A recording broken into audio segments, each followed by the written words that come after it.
Smart Summon is finally here with version 10 of Tesla's software, and it is pretty friggin' amazing.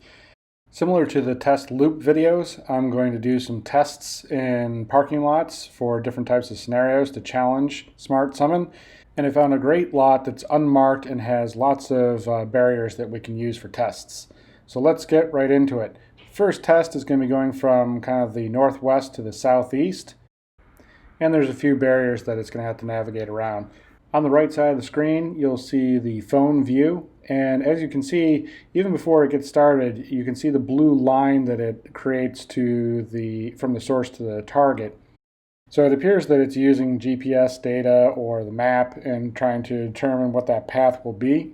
And then it updates that line as it's moving. You can see right there it moved around a bad spot of pavement, which was actually kind of interesting. I didn't expect it would do that.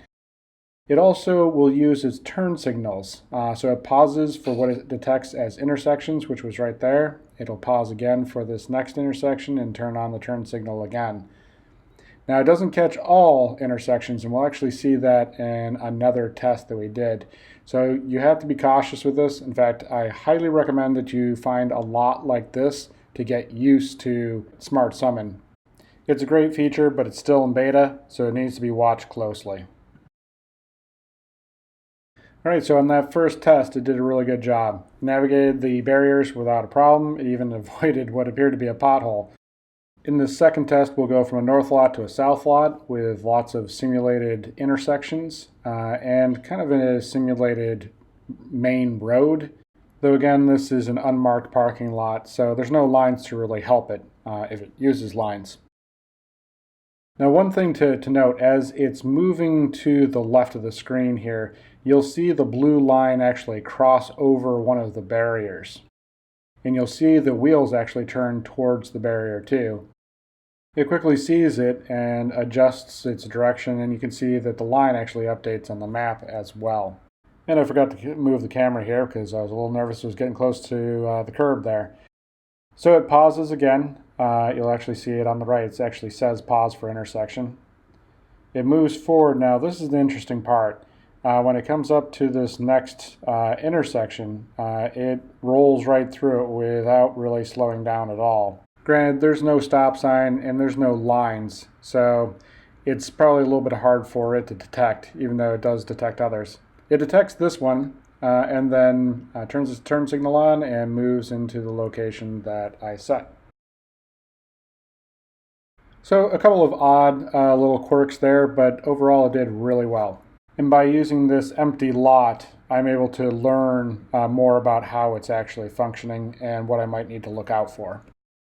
Okay, the third test is another north to south, just going in a slightly different direction, and this includes an inside view.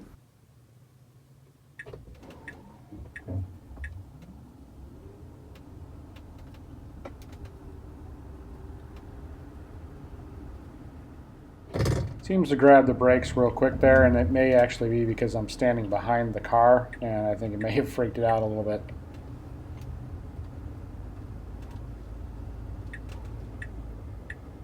You'll again see the blue line updating in the right, and actually see the steering wheel adjusting to that new direction it's taking.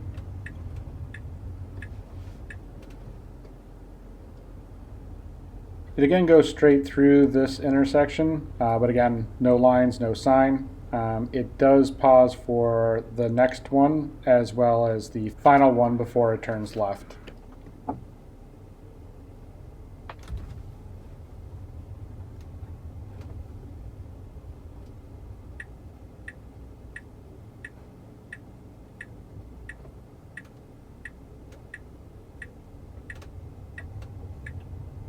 So that's it. It did really well on these tests. Again, this was an empty lot with no lines.